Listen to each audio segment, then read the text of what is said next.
ফেরাউনের শক্তির কাছে মুসা এবং বানু ইসরাইল যত অসহায় ছিল, আজকের বিশ্বের মুসলমানেরা, আজকের যে সমস্ত জালেম রাষ্ট্র আছে তাদের কাছে অত অসহায় নয়। তাহলে মুসা আলাইহিস সালামকে আল্লাহ সুবহানাহু ওয়া তাআলা বাস্তবে দেখাচ্ছে যে পৃথিবীতে তুমি যা চোখে দেখো এগুলো কিছুই নয়। আল্লাহ সুবহানাহু ওয়া তাআলা চাইলে যদি এই লাঠিকে এখন বাস্তব জ্যান্ত সাপে পরিণত করে দিতে পারে, তাহলে সারা বিশ্বের সুপার পাওয়ারদের কাছে যে পারমাণবিক বম আছে ওগুলোকে পানিতে পরিণত করে দিতে পারে।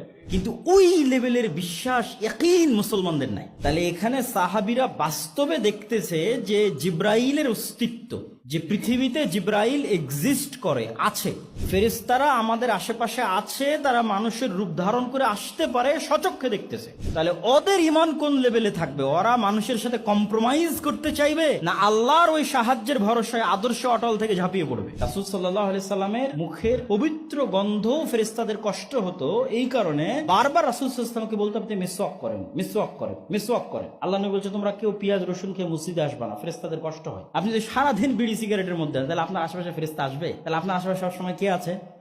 শয়তান আছে।